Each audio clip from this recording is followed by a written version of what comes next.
मेनू दिखाओ उपन्यास ऑनलाइन पूरा पढ़ें उपन्यास बिन उपन्यास नायिका के हरम वाली खलनायिका अध्याय 19 नफरत को कैसे बढ़ावा दें नायिका के हरम वाली खलनायिका नफरत को कैसे बढ़ावा दें कक्षा ए के विद्यार्थी आमतौर पर अपनी पढ़ाई पर पूरी तरह से ध्यान केंद्रित करते थे तथा बेकार की गपशप और समसामयिक घटनाओं पर ध्यान नहीं देते थे जिससे उनका कीमती समय बर्बाद होता था।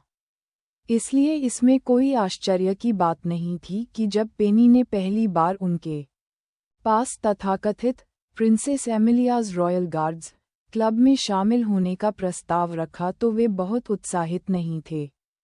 सबसे पहले कक्षा ए का कोई भी छात्र ऐसे क्लब में शामिल नहीं होगा जो बाद में उनके बायोडेटा में अच्छा प्रभाव न डाले।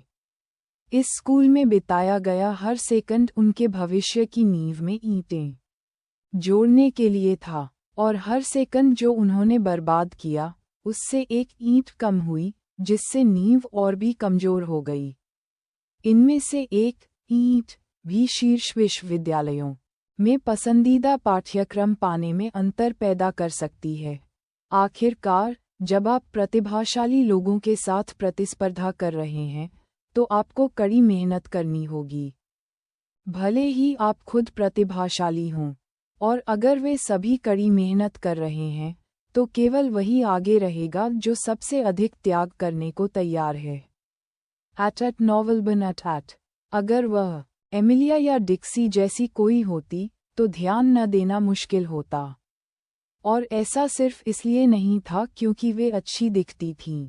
कक्षा ए के छात्र इस बात से अच्छी तरह वाकिफ थे कि समाज कैसे काम करता है, और वे जानते थे कि एमिलिया और डिक्सी जैसे लोगों के साथ अच्छे संबंध बनाए रखना ही बेहतर है जो भविष्य में उनके नियोक्ता बन सकते हैं। जहाँ तक पेनी की बात है तो वह कक्षा सी की होने के कारण न तो भविष्य में उनकी नियोक्ता हो सकती थी और न ही उनकी सहकर्मी। कक्षा ए के छात्रों के लिए उसके जैसे किसी व्यक्ति के साथ घुलना मिलना बस समय की बर्बादी थी। ऐसा तब तक होता रहा जब तक कि शीर्ष छात्रा ने स्वयं उसे बात करने के लिए नहीं बुलाया। क्रिस्टल एक ऐसी शख्सियत थी जिसे उनमें से ज्यादातर लोग आदर्श मानते थे, बेशक किसी की पूजा करने के लिए नहीं बल्कि किसी की नकल करने और उसे मात देने के लिए। प्रवेश परीक्षा में उसके प्रदर्शन के साथ साथ कक्षा में उसके मेहनती व्यवहार ने उन पर गहरा प्रभाव डाला। इसलिए यदि क्रिस्टल इस मिडिल स्कूल की लड़की की बात सुनने को तैयार थी तो शायद उसे कुछ मिनट देना उचित था। योजक चिन्ह योजक चिन्ह योजक चिन्ह योजक चिन्ह योजक चिन्ह योजक चिन्ह योजक चिन्ह योजक चिन्ह योजक चिन्ह योजक चिन्ह। एमिलिया मुस्कुराई जब उसने डिक्सी को उसके लिए किताबें पैक करते देखा। लड़की की माँ ने सच में सही कहा जब उसने कहा कि उसकी बेटी एक असुंडेरे है। यद्यपि डिक्सी उसे चुपचाप देख रही थी, फिर भी उसने उसे अपना बैग स्वयं उठाने नहीं दिया। एमिलिया ने भी इस पर ज्यादा जोर नहीं दिया क्योंकि उसे पता चल गया था कि यह सामान्य सी दिखने वाली लड़की वास्तव में काफी मजबूत है। वह बिना किसी परेशानी के दोनों बैग एक हाथ में उठा सकती थी। वह वास्तव में लड़ाकों के परिवार से थी। इसके अलावा जब कोई शूरवीर राजकुमारी को अपना हाथ देने की पेशकश करता है तो यदि राजकुमारी उनकी मदद से इनकार कर देती है तो यह उनके सम्मान को ठेस पहुंचाने जैसा होगा। अधिकांश छात्र पहले ही जा चुके थे और लगभग खाली हो चुकी कक्षा में जोरदार आवाज गूंज उठी, जबकि कोको ने अपनी बाँह पकड़ ली थी और उसकी आंखों में आंसू थे। डिक्सी तुम मतलबी हो, तुम हमेशा मुझे क्यों मारते हो? छोटे बालों वाली लड़की ने आंखें घुमाते हुए दोनों बैगों को अपने कंधे पर फेंका, जैसे उनका वजन कुछ भी न हो। क्योंकि तुम मूर्ख हो, तुम हमेशा एमिली से चिपके रहने की कोशिश क्यों करते हो? चश्मा पहने लड़की ने उसे दयनीय नज़र से देखा। वो, मुझे तो लगता है कि वह दोनों हाथ खाली होने के कारण उदास लग रही है। मेरे साथ हाथ में हाथ डालकर चलना बेहतर है। मैं 2 बैग नहीं ले जा रहा हूँ, इसलिए आप उससे लटक सकते हैं। उवा, एमिलिया को पहले से ही उनकी अचानक होने वाली बहस की आदत हो चुकी थी, जो कभी-कभी उसे एहसास होने से पहले ही शुरू होकर खत्म हो जाती थी। भले ही डिक्सी उसे चुप रहने दे रही थी क्योंकि वह बिना बताए बदमाशों से लड़ने चली गई थी, एमिलिया जानती थी कि उसके पास कोई वैध बहाना नहीं था, इसलिए बेहतर था कि पहले से ही कोई बहाना न बनाया जाए। चूंकि एमिलिया जानती थी कि वह बाहर से ठंडी है लेकिन अंदर से गर्म है, इसलिए बेहतर था कि डिक्सी को अपना गुस्सा जाहिर करने दिया जाए और फिर शांत हो जाए। कोको ने तुरंत ही काले बालों वाली लड़की के चेतावनी भरे शॉट को भुला दिया और इस बार डिक्सी ने उसे एमिलिया का हाथ पकड़ने दिया, जबकि उसने अपनी आंखें घुमाईं, जैसे वह किंडरगार्टन के बच्चों से निपटते निपटते थक गई हो। जब वे तीनों बाहर निकलने की ओर बढ़े तो झाइयों वाली लड़की खुशी खुशी बकवास करती रही, जैसा कि स्कूल में अफवाहों का बिना फिल्टर किए सीधा प्रसारण करने का उसका कर्तव्य था। और फिर मैंने सुना कि श्रीमती मैकमिलन भी कभी बाइकर्स गैंग का हिस्सा थीं। लेकिन इसका कोई मतलब नहीं है, क्योंकि बाइकर्स गैंग का कोई पूर्व सदस्य गुलाबी स्कूटर में स्कूल आता है ना? इसलिए मैंने अपने दोस्त से कहा, तुम्हें गहराई से देखना होगा, और फिर एमिलिया ने स्वतः ही उसके बाकी शब्दों को दबा दिया, क्योंकि वे शीघ्र ही कक्षा ए के गेट के पास पहुंच रहे थे, और वह सोच रही थी कि क्या उसे ये देखना चाहिए कि नायिका पहले ही जा चुकी है या नहीं। हालांकि वह सप्ताहांत पर उन्हें ट्यूशन देने के लिए सहमत हो गई थी, लेकिन एमिलिया को नहीं पता था कि नायिका वास्तव में इसके बारे में क्या महसूस करती है।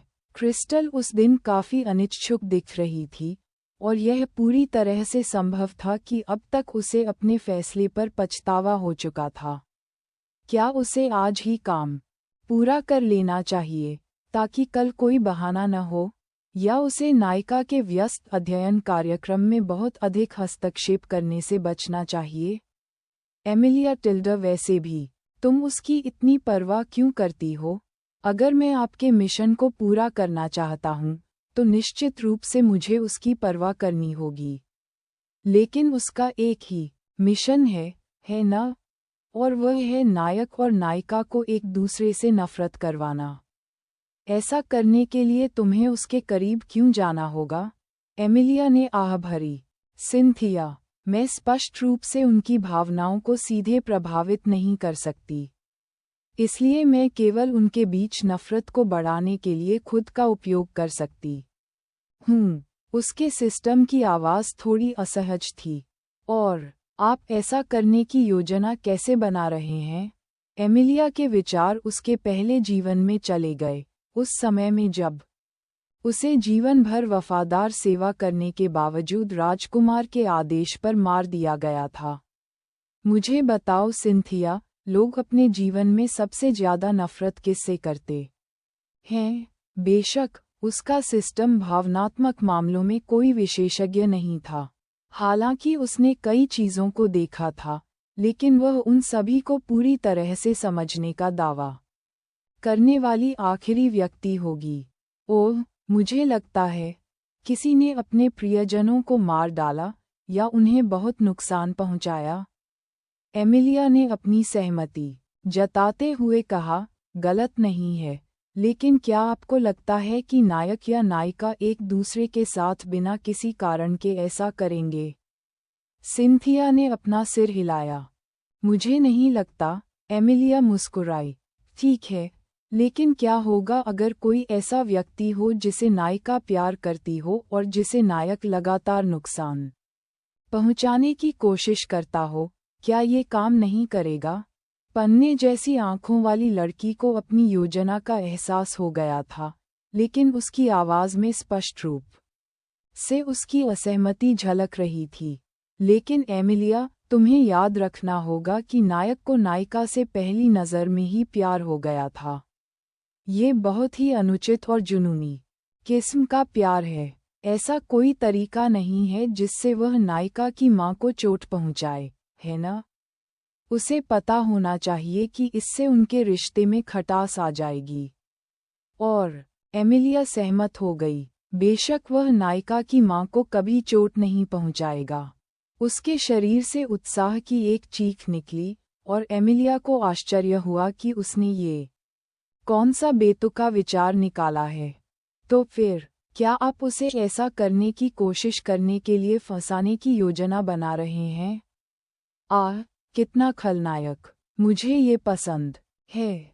एमिलिया ने आंखें घुमाईं क्योंकि सिंथिया ने उसकी उम्मीदों को बिल्कुल सही तरीके से पूरा किया। आपकी कल्पना बहुत सक्रिय है, लेकिन नहीं। मुझे नायिका की मां को नुकसान पहुंचाने और फिर नायक को इसके लिए दोषी ठहराने की जरूरत नहीं है। इस तरह से बहुत कुछ गलत हो सकता है। इसके बजाय, क्या नायिका को किसी ऐसे व्यक्ति से प्यार करवाना आसान नहीं है जिसे नायक हमेशा नुकसान पहुंचाने की कोशिश करता है? मतलबी, यह सही है। उसकी आवाज में एक उदासी थी जिसे सिंथिया भी महसूस नहीं कर सकी।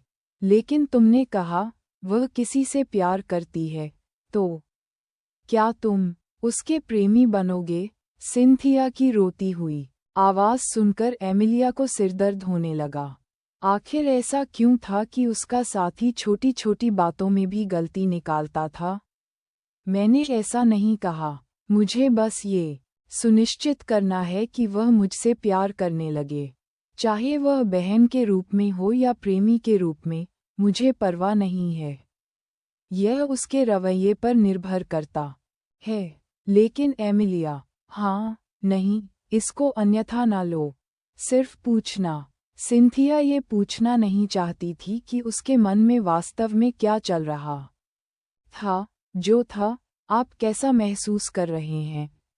इसलिए उसने जल्दी से दूसरा प्रश्न पूछ लिया। इसके बजाय हीरो की ओर क्यों नहीं जाते? एमिलिया ने आंखें घुमाईं, ये सोचते हुए कि उसे इस मूर्ख से अच्छे प्रश्न की उम्मीद नहीं करनी चाहिए थी। क्या तुम बेवकूफ़ हो? हीरो मुझसे नफरत करता है, और अगर मैं किसी तरह उसे प्यार में डाल भी दूं, तो मैं उन दोनों को एक दूसरे से नफरत कैसे करवा पाऊंगा? ये तो बताना ही पड़ेगा कि दूसरे मिशन में हीरो की कंपनी को दिवालिया बनाना भी शामिल है। डिक्सी की हिचकिचाती आवाज से उसका व्याख्यान बाधित हुआ। ओह, एमिली, क्या तुम ठीक हो?